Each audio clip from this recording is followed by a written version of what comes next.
Så kan vi byde hinanden velkommen til gudstjeneste her anden søndag efter Helligtrekonger. Konger. Vi skal i dag være sammen om et tema, som jeg har kaldt livgivende kilder. Fordi vi skal nemlig se på en lang række tekster, som handler om vand og kilder i vores liv. Hvor finder vi de dybeste kilder i vores liv, som kan slukke tørsten? Vi skal blandt andet møde en samaritansk kvinde ved en brønd i Sykar, som får et livsforvandlende møde med Jesus. Og hvad er det egentlig, der sker i det møde? Hvad er det, Jesus gør? Og er der noget, som vi også kan blive fornyet af ved at lære af det møde der? Nu vil vi bede sammen. Lad os alle bede. Herre, jeg er kommet ind i dit hus for at høre, hvad du vil tale til mig. Opluk nu ved din hellige ånd mit hjerte, så jeg af dit ord kan lære at angre mine synder, tro på Jesus Kristus og hver dag styrkes og bevares i denne tro. Amen. Vi skal synge nummer 412.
Herren være med jer.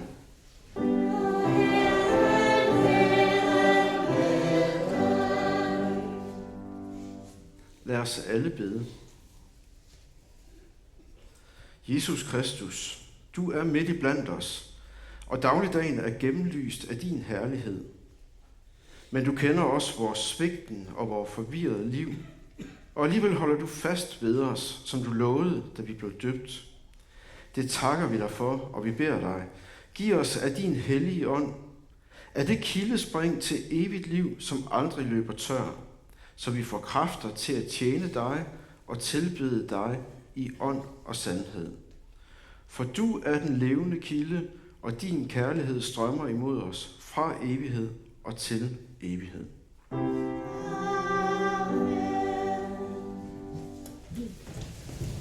Så vi rejser os og lytter til profeten Jeremias, som skriver: Vort hellige sted er en herlighedstrone, ophøjet fra først af. Herren er Israels håb. Enhver, der forlader dig, bliver til skamme. De, som fjerner sig fra dig, skrives i støvet, for de har forladt Herren, kilden med levende vand. Helbred mig, Herre, så jeg bliver helbredt. Frels mig, så jeg bliver frelst. For du er min lovsang. Amen.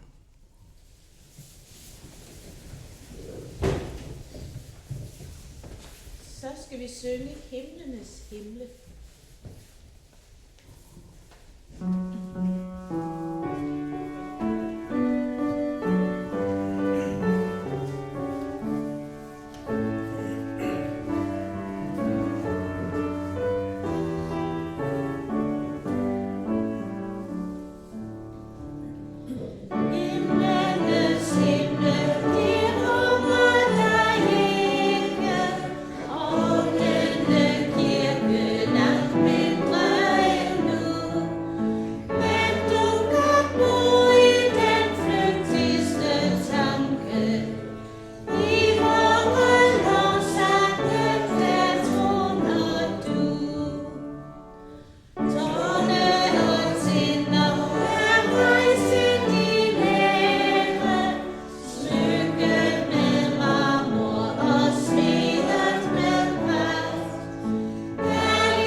Så vil vi rejse os. Epistlen skriver apostlen Johannes i sit første brev.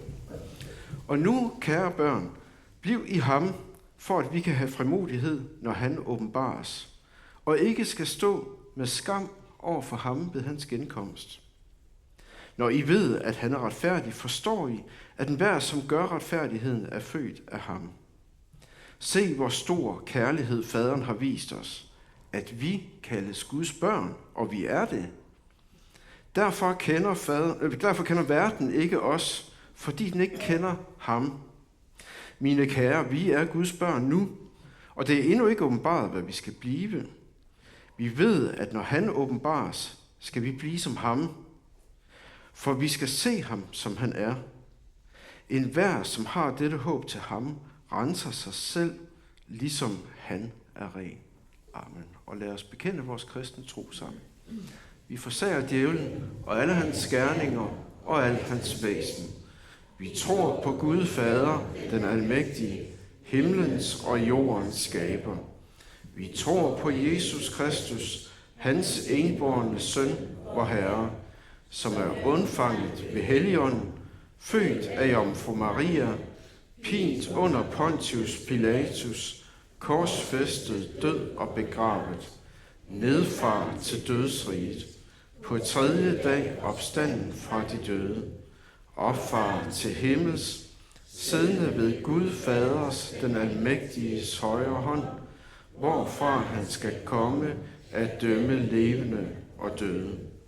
Vi tror på Helligånden, den hellige almindelige kirke, de hellige samfund, syndernes forladelse, kødets opstandelse og det evige liv.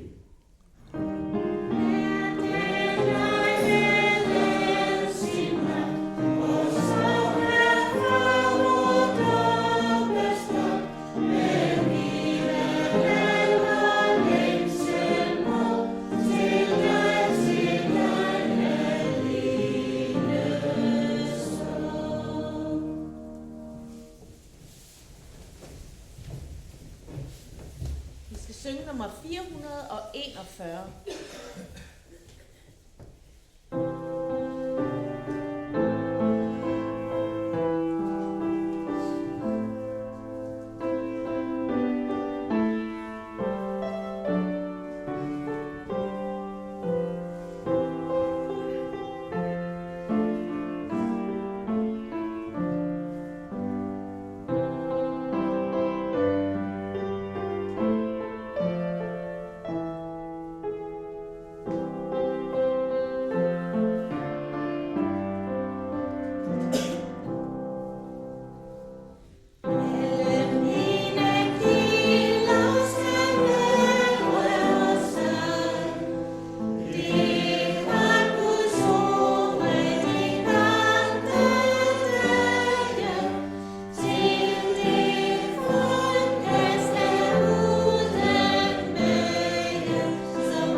Lad os bede.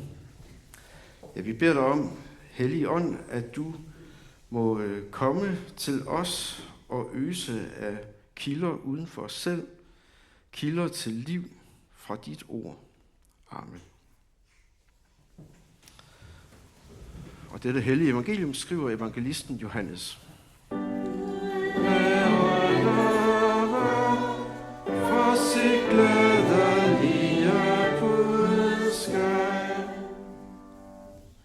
Jesus kom da til en by i Samaria, der hed Sykar, i nærheden af det stykke jord, Jakob gav sin søn Josef. Der var Jakobs kilden. Træt af vandringen satte Jesus sig så ved kilden. Det var ved den 6. time.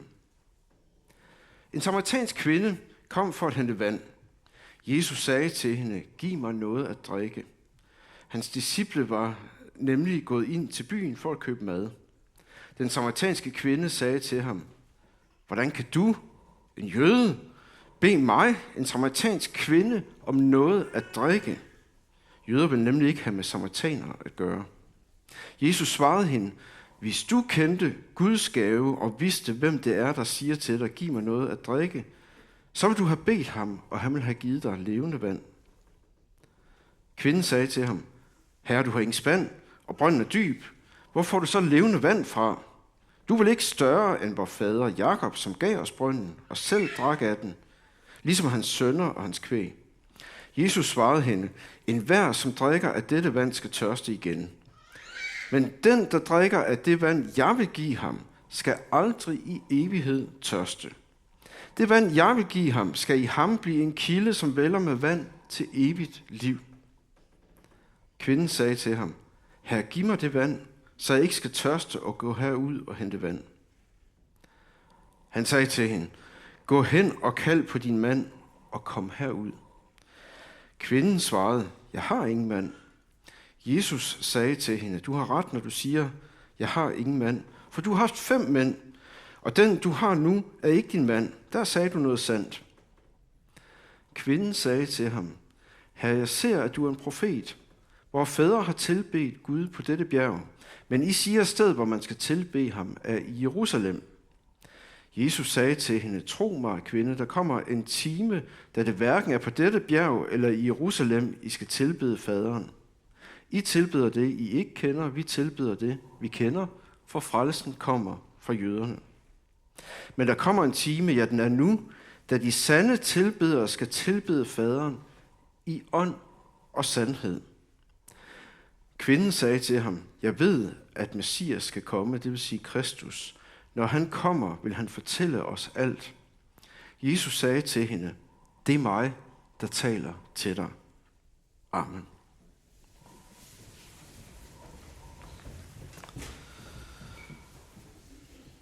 Nu skal du forestille dig, at din sjæl eller dit sind er et hus, og vi skal på en lille rundtur i huset. Du går ind i det første rum, og det er faktisk ikke et rart rum at komme. Jo, undskyld, det første rum her, lad os sige, det er et rart rum. Det er et rart rum, fordi at det er fyldt med dejlige mennesker, som du holder af. Det er fyldt med gode minder fra gamle dage, og det er fyldt med alt det, som du holder af. Chokolade måske, eller en håndboldkamp i tv, eller alt, hvad der er noget, som bare er rart. Dejligt rum. Så går vi videre til næste rum, og det er så ikke så rart et rum at være, fordi det er et meget mørkt rum. Det er et rum fyldt med sorg. Det er fyldt med savn af dem, som man har mistet, og som man holder af. Det er fyldt med tab af drømme, som aldrig blev realiseret. Det er fyldt med tab, måske også af, hvad man fysisk nu går igennem. Et mørkt rum med tab og sorg. Så går vi ind i et nyt rum, og det er et anderledes rum, fordi det er et rum, hvor der ingenting er. Det er et tomt rum. Og jeg ved ikke, om nogen af jer har prøvet at flytte, og sådan ligesom stå der foran sådan et tomt rum. Så kender I nok til følelsen af, man har lyst til at få fyldt nogle møbler ind i det her rum. Det er sådan, om væggene de sådan står og skriger til hinanden. Sådan er det også i vores sjæl. Der er en tomhed. Man mærker en uro og en rastløshed. Og man har lyst til at fylde det ud med et eller andet. Så det her det er et billede, som jeg ikke har fundet på. Gid jeg havde, men det har jeg altså ikke. Det er derimod et billede, som en norsk psykiater, der hedder Finn Skårderud, har beskrevet i en bog, som er ret gammel efterhånden. Jeg kan i hvert fald huske, at jeg læste den, da jeg var forholdsvis ung. Og den hedder Uro. Han har beskæftiget sig en del med unge mennesker, som psykiater selvfølgelig. Og han beskriver det postmoderne menneske som et menneske, der oplever tilværelsen sådan, at den både kan være fyldt med Den sorte sorg kalder han det. Det var det fra det sorte rum. Tab og sorg. Men så bruger han også et begreb, som han kalder for den hvide sorg. Nemlig den her tomhed og uro, som vi oplever som mennesker. Og han tænker egentlig, at det er meget af det, som han bliver mødt af. Det er mennesker, som oplever uroen og restløsheden over tomheden i tilværelsen. Og så prøver vi som mennesker at fylde tomheden og uroen ud. Hans påstand, det er for eksempel meget misbrug kommer af både den sorte sorg, men faktisk også af den hvide sorg. Det kunne også være alt muligt selvskade, spiseforstyrrelser, angst, eller den her sådan sanseløse fest i bylivet, eller søgen efter rigdom og statussymboler, arbejdsnarkomani, pornoafhængighed, eller mange skiftende partnere. Alt sammen noget, som kan vokse ud af en uro og en restløshed over livets forgængelighed og tomhed. Se, den her samtale mellem Jesus og kvinden, den tror jeg faktisk indeholder noget af de samme problematikker i virkeligheden. Egentlig så er det jo en samtale i første omgang fra kvindens side om vand, altså sådan H2O, fysisk vand. Hvor henter man vand henne? Og det vidste hun godt, at det er godt at hente det der i brønden ved Jakobskilden, fordi det er en kilde, og kilden, det betegner man som levende vand. I modsætning til cisterner, som opsamler overfladevand. Og det er dårligt vand, fordi at det har det med at blive muggent og blive dårligt og komme til at stinke.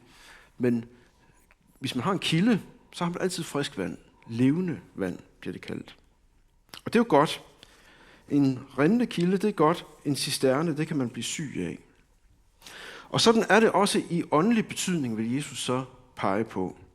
Vi kan ikke leve af overfladevand. Og hvad er så overfladevand i åndelig betydning? Jamen overfladevand, det er alt det, som bare sådan tilbyder sig til os mennesker. Som giver sådan en øjeblikkelig tilfredsstillelse.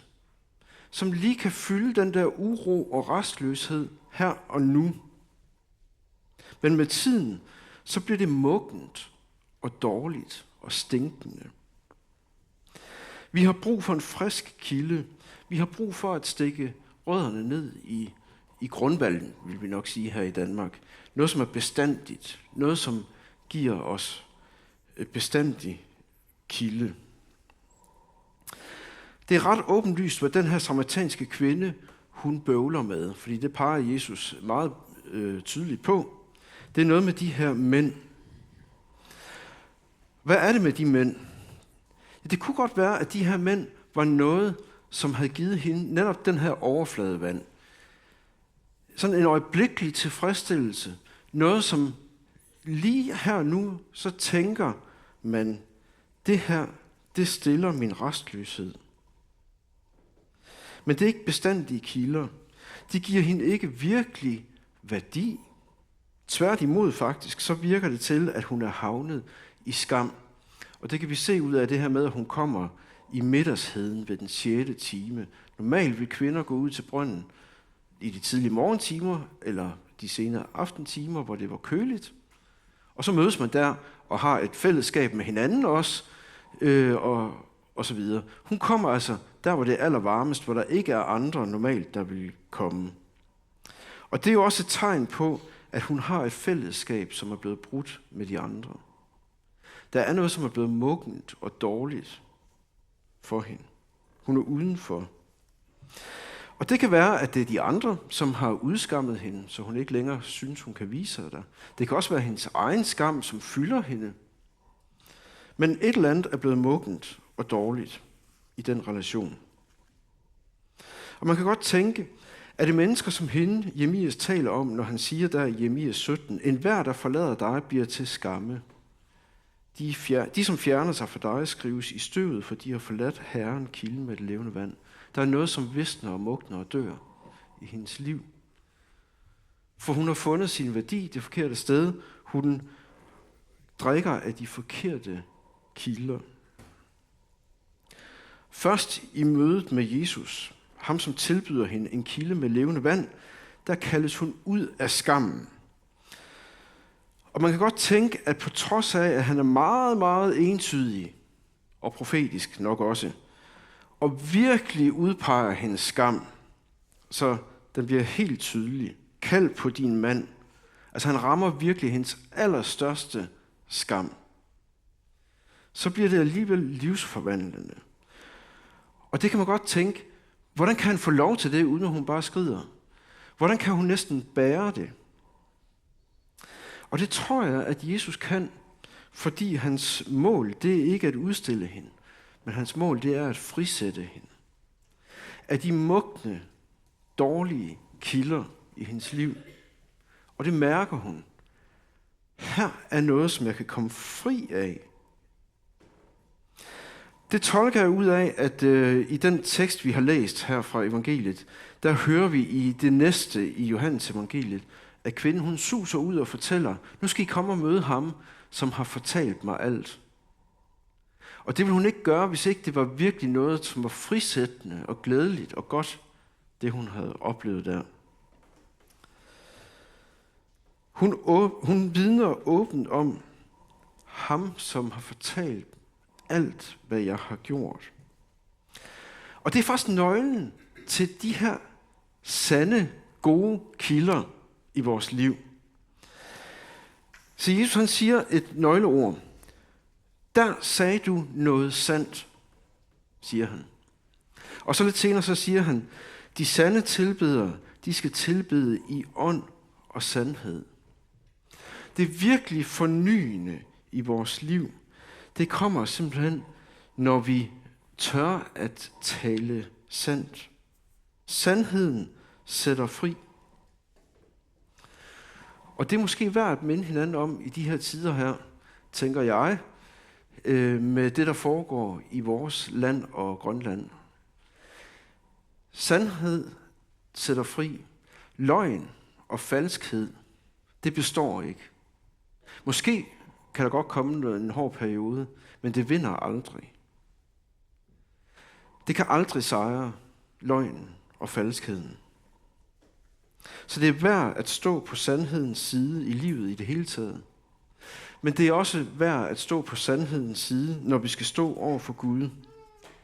Vi kan godt gemme os og lyve lidt over for os selv, over for Gud, men det holder ikke længden.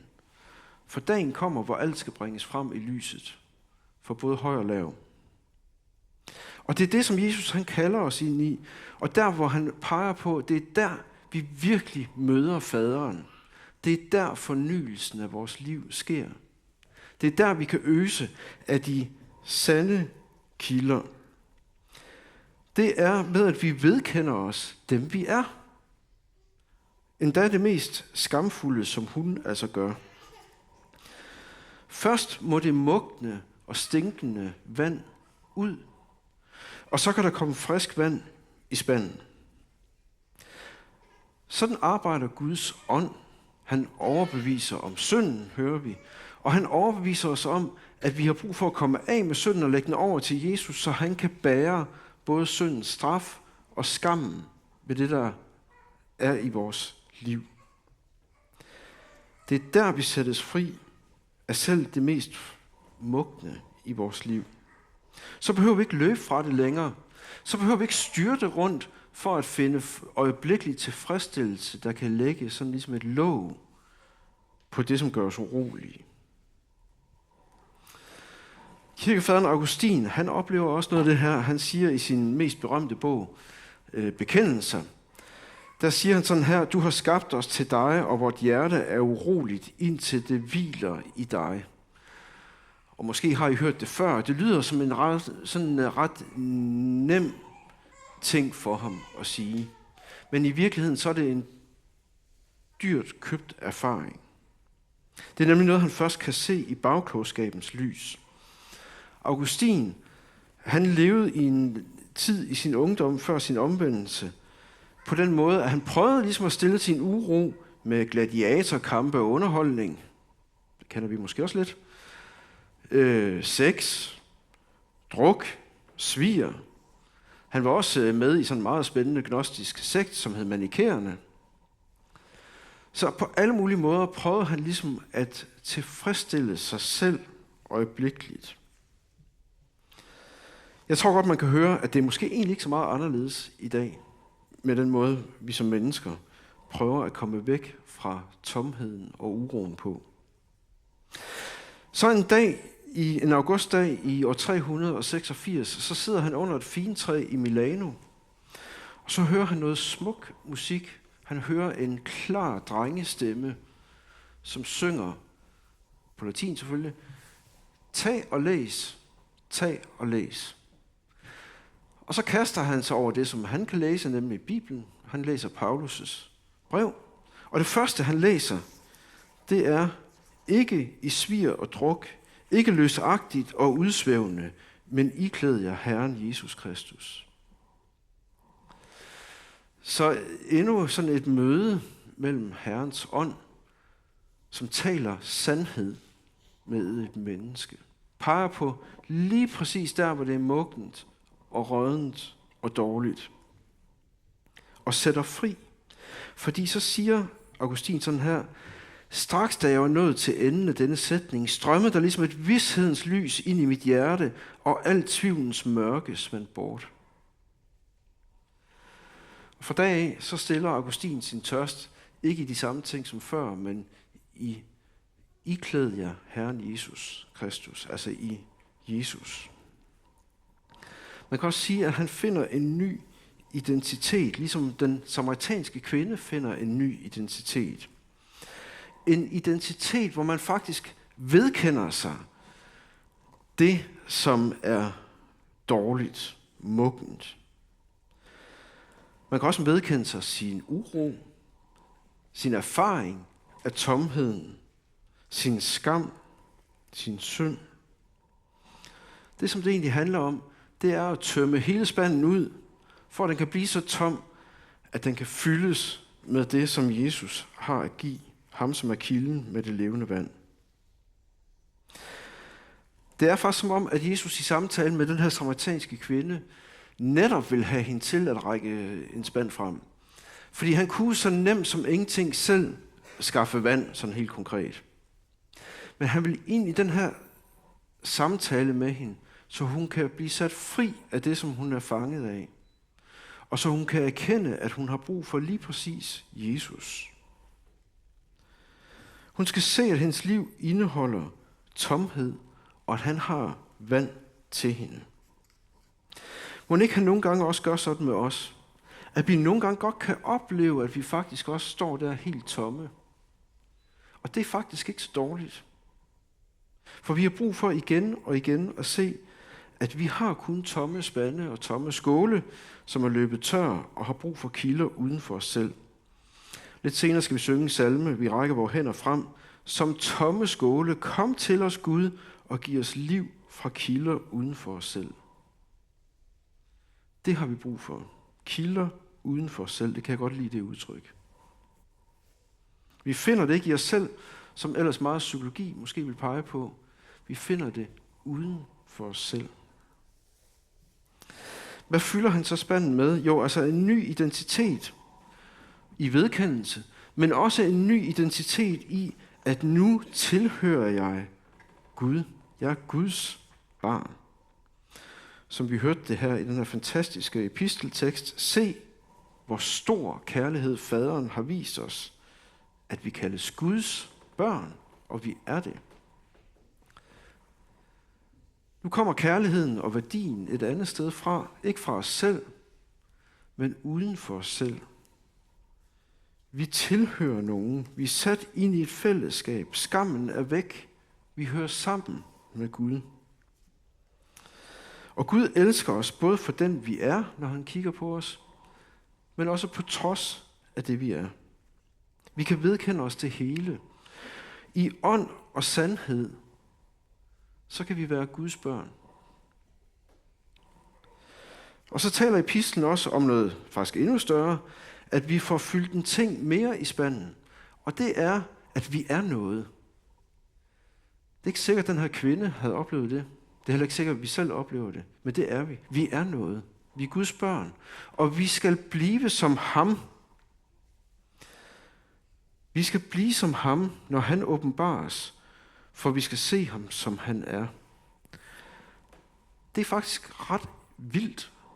Vi er ikke færdige med at vokse. Vi skal blive som ham. Så det her med at finde kilden, det er ikke en engangsbegivenhed, men vi skal blive ved med at lade os overøse.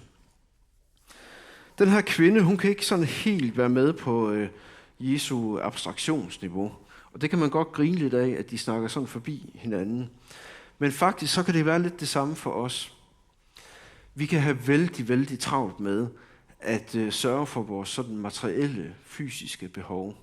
Hvis man flytter ind i et nyt hus, så skal vi nok sørge for, at der i hvert fald er vand og el og tv og internet. De behov kan vi nærmest ikke overse, fordi vi kan ikke leve uden, synes vi. Men hvad er der så lagt ind i vores åndelige liv? Har vi lagt kilder ind der? Bøn, bibellæsning, bekendelse i ånd og sandhed, kristen fællesskab, dåb, nadver. Der kan sjælen finde ro og kilder uden for sig selv. Der fyldes tomheden og uroen. Så her til sidst, hvad vil Jesus pege på i dit og mit liv, hvis han ligesom kom til os og sagde, nu skal jeg pege på det sted, hvor der er mest muggent og råddent hos dig, men som jeg vil sætte dig fri af. Jeg kan se, at du har behov for tilgivelse og fornyelse og nyt liv, lige præcis på det her punkt her. Der var det allermest skamfuldt. Kilden til liv starter der, at vi bekender det for ham, rækker det til ham, taler sandhed med ham. Måske kunne vi gøre Jeremias' bøn til vores bøn. Helbred mig, Herre, så jeg bliver helbredt. Frels mig, så jeg bliver frelst, for du er min lovsang. Amen. Ære være Faderen og Sønnen og Helligånden, som det var i begyndelsen, således også nu og altid og i al evighed. Amen. Hellige Gud, vor Far, du er kilden med det levende vand. Du ser vores sorg, tab, smerte og savn. Og du ser vores hvide sorg, tomhed, uro og rastløshed. Vi bekender, at vi ofte søger at stille tørsten ved det, som er overfladisk og forgængeligt. Helbred os, Herre, så vi bliver helbredt. Frels os, så vi bliver frelst. For du er vores lovsang. Herre Jesus Kristus, du som mødte den samaritanske kvinde i hendes skam, ikke for at udstille, men for at frisætte. Mød også os i sandhed og nåde. Peg ind i de rum i vores liv, hvor vandet er blevet muggent og dårligt, og giv os mod til at bekende det for dig. Rens os med din tilgivelse, og fyld vores tomme spande med dit levende vand. Hellige ånd, fyld vores tomme hænder og tomme skåle. Gør dit ord, bønnen og dåben og nadveren til levende kilder for os, så vi igen og igen finder vores identitet som Guds elskede børn. Lad din kirke være et sted, hvor urolige hjerter finder hvile i dig, indtil den dag, hvor det bliver åbenbaret, hvad vi skal blive, ligesom Kristus. Vi beder for vores konge og for vores folk. Velsign vores folk, vores konge Frederik den 10. og hele det kongelige familie. Velsign alle, som vi har valgt til at lede og styre. Og vi beder dig i den her tid om, at du må bevare Danmark, kongeriget Danmark. Bevar os i vores dåbs nåde til vores sidste stund, og skænk os for Jesus skyld en glædelig opstandelse i dit rige. Amen. Så har jeg lidt meddelelser. På torsdag har vi jo et forrygende show med en stand-up-komiker, Jakob Svendsen. Han laver sjov med Bibelen, og det kan jo både være rigtig, rigtig sjovt, og for nogen kan det måske også være sådan lige på grænsen, men det er altså et familieshow, så alle skulle gerne kunne være med. Og der er fællesspisning 17.30, det skulle man tilmelde sig, og den tilmeldingsfrist er vist overskredet. Så hvis man gerne vil have noget mad. Men man kan godt komme til showet, og det er simpelthen gratis. Så trop gerne op kl. 18.30, og det er i Fjelstervang i Landsbycentret. Så har vi gudstjeneste næste søndag, og det er også ved mig. Det er klokken 9 her i Vorgud, og der er kirkekaffe, og så er det klokken 10.30 i Fjelstervang, og det er en rytmisk gudstjeneste i Fjelstervang på næste søndag. Så samler vi også i dag ind til Evangelisk Alliance, som vi jo netop har været sammen om her i bedeugen. De laver mange, mange gode ting i forbindelse med bedeugen, men faktisk også andre ting, hvor de samler ledere og udruster folk i kirken til tjeneste. Så giv gerne en god gave til det. Nu vil vi rejse os og med apostel tilønske hinanden, hvor Herre Jesu Kristi nåde, Guds kærlighed og Helligåndens fællesskab være med os alle. Amen.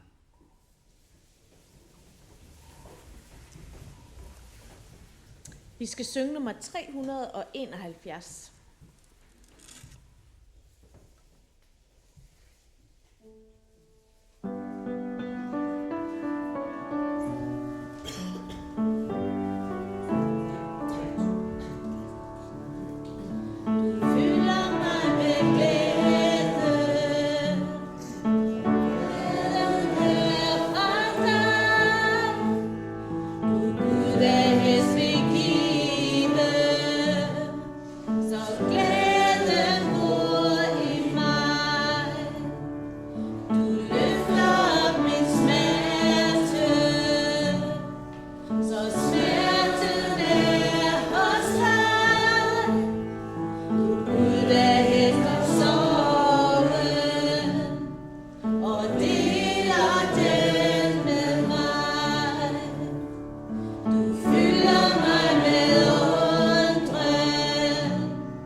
Opløft jeres hjerter til Herren. Lad os prise hans navn.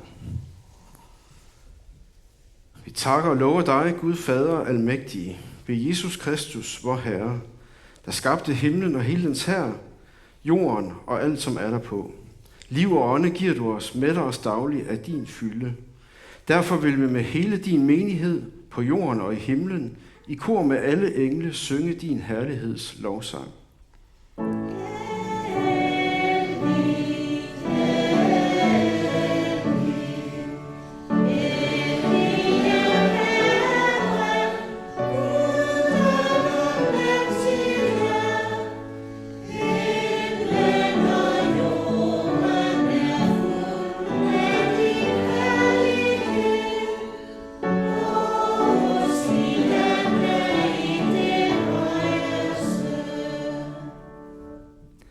Velsignet være han, som kommer i Herrens navn.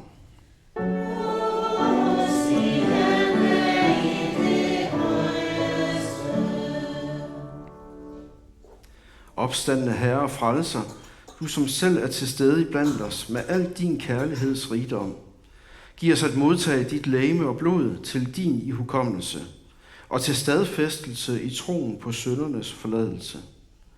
Rens os fra synd og styrk os i det indre menneske, at du må bo ved troen i vores hjerter. Gør os faste i det evige livs håb.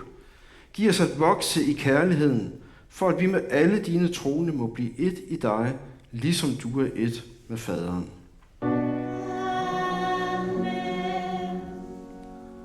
Fader vor, du som er i himlene, helliget blive dit navn, komme dit rige. Ske din vilje som i himlen, således også på jorden. Giv os i dag vores daglige brød, og forlad os vores skyld, som også vi forlader vores skyldnere. Og led os ikke ind i fristelse, men fri os fra det onde. For dit er riget, og magten og æren i evighed. Amen.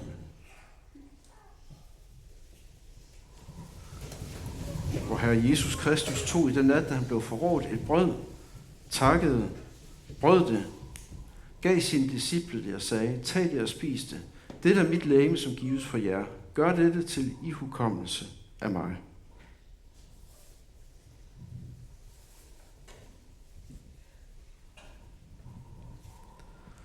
Lige så tog han også bæret efter måltidet, takkede, gav dem det og sagde, drik alle heraf.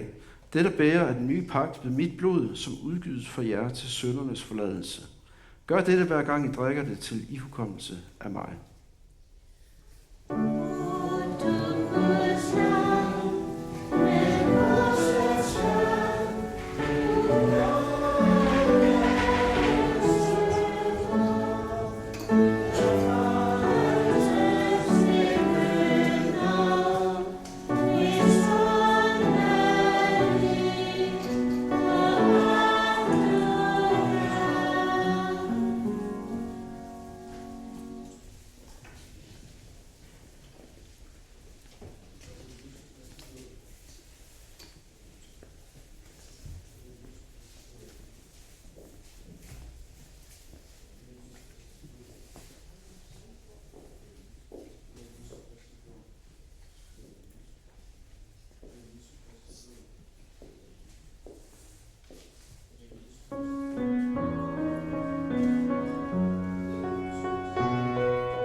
Se det som bærer verdens synd, knust for os. Du er ophøjet, vi har det løfte, at enhver som tror, renses fra sin synd og skyld. Vi får del i livets brød, i hans bud. Brugt af opfordret, brød og vin, på Guds nådes ord. Vi knæler ned ved kongens ord. Dette er Jesu Kristi legeme, brudt for dig. Tag det og spis det, knust for vores synd, hans død har bragt os liv. Vi forenes nu i ham. Vi får del i livets brød, i hans bud. Brugt af opfordret, brød og vin, på Guds nådes ord. Vi knæler ned ved kongens ord. Dette er Herren Jesu Kristi blod, død for dig. Tag det og drik det, han smagte døden for at hver og en må få del i evigt liv. Vi får del i livets brød, i hans bud.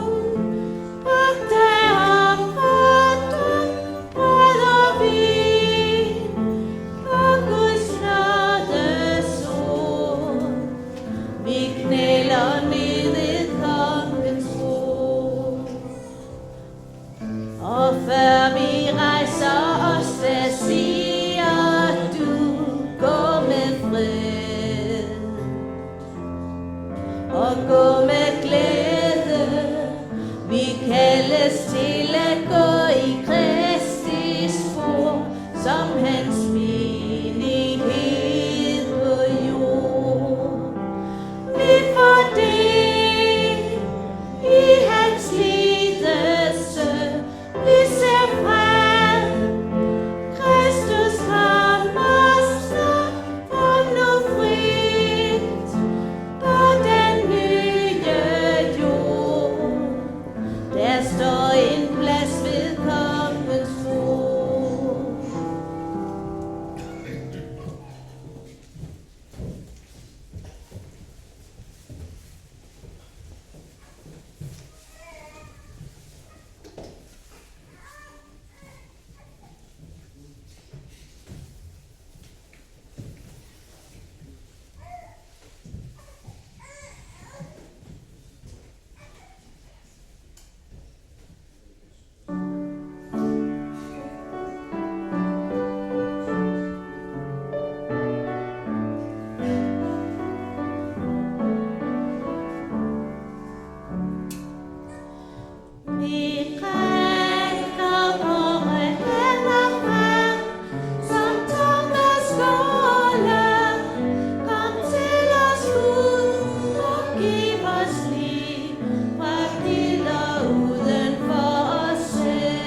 den korsfæstede opstande frelser, vor Herre Jesus Kristus, som nu har givet os sit hellige legeme og blod, og hvad han har gjort fyldest for alle vores synder.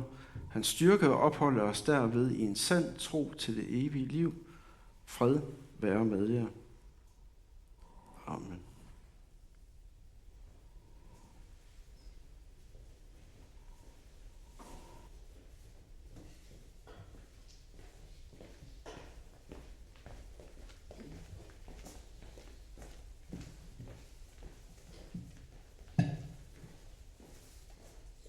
Vi skal synge det 6. vers af nummer 321.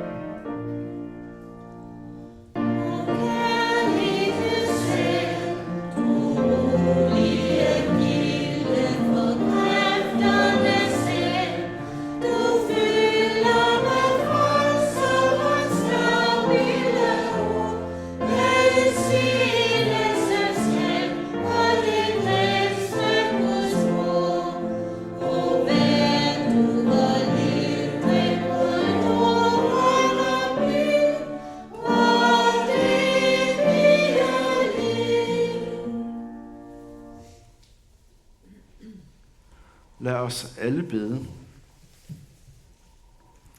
Vi takker dig, Herre, vor Gud, almægtige Far, fordi du i din barmhjertighed vederkværer os med disse livsalige gaver. Vi beder dig, at du vil lade dine gaver komme os retteligt til gode, til at styrke vor tro, grundfæste vort håb og gøre den indbyrdes kærlighed levende iblandt os, for din søns, Jesu Kristi, vor Herres skyld.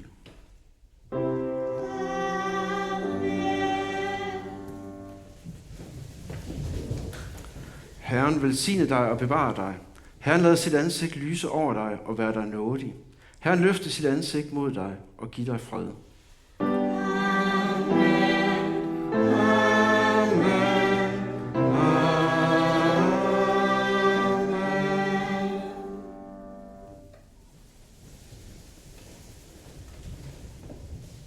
Vi skal synge nummer 29.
Lad os alle bede.